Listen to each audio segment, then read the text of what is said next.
Make more right, but you can try again. I like that first rule. Yeah, there are no rules in cocktails. That's a good one. So here you're gonna fill your shaker with some ice for us and muddle the herbs. I'm actually gonna show. Yes, I am. I'm gonna show two ways to muddle. The first is called a dry shake. So you let the ice do the work. Thankfully for us, the strawberries and the basil aren't gonna put up much of a fight, so they just need to be bruised a little bit, let some of the juices and oil come out. And I'm going to show a way to do that with the ice, and then I'll show the way with the traditional muddling stick. If you have one of these, great. If you have the end of a wooden spoon, anything this general size and shape will work great. If you don't have one, if you want to do the dry shake, I'll do that first, and then just finish it off with one. So you're talking about bruising, and that's a process that releases the flavor of the ingredients, and bruising meaning just a kind of gentle, just enough to break them up. So I can smell it from here. It's delicious. That basil. That's a scent of summertime. It's a combination of strawberries and basil you don't think of very often. Are they complementary, do you think? Definitely. And if it didn't happen to be there was fresh basil handy, I did bring some tarragon. I like that combination a lot as well.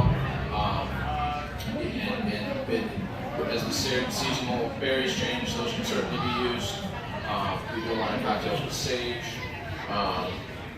blueberries, really the different ways to pair them up are endless. And really, I think for me personally, and my advice would be just use what appeals to you.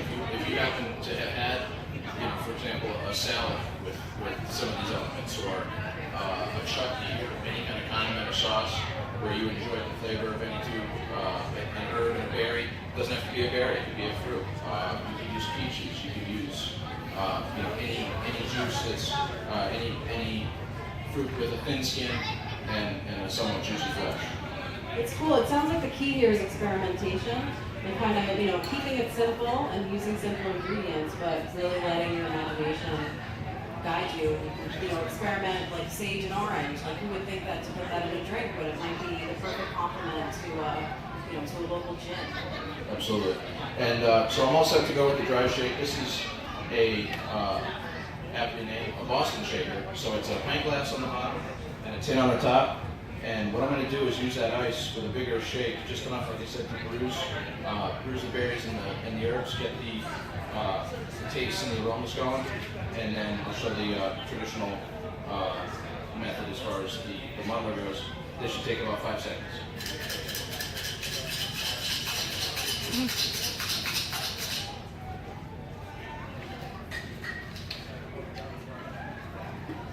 That's easy. Easy enough, right?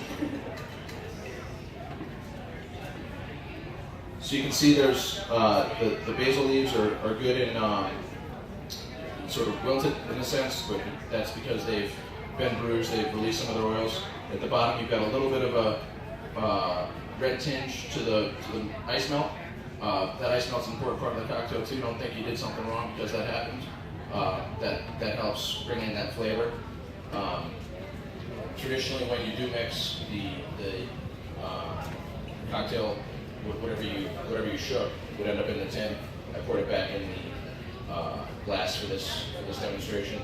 But typically, just to prevent leaks, you would want to end up with the tin, like the way I disassembled it. So now we've got our basil, we've got our strawberries, and we're going to use a little of our lemon sour. So this lemon sour mix is fresh squeezed lemon juice, organic agave nectar, a little filtered water. And on the side of the recipe, on the side of the bottle, there's recipes for cocktails with spirits. We're actually going to do the inverse of one of those for the mocktail. So we're going to do less ripe, more water in this case. We recommend a 2-to-1 ratio for cocktails. For the mocktails, it would be a 1-to-2 ratio, ripe to water. So confession time, how much of your day is spent testing cocktails to see if the stuff, how good it really is? Come on. Well, it's not a daily occurrence, unfortunately, but there are some. I've had some long days of cocktail testing. Somebody's got to do it. It's It's tough. a tough job. I know. People really, their hearts go out to me when that happens. Yeah, you gotta put some time into R&D, one great thing about you guys too, you guys are based out of Connecticut, so you're another one of our local guys. We are. We actually started in Wallingford, Connecticut, and we've just moved down to New Haven. We've expanded from our original facility that we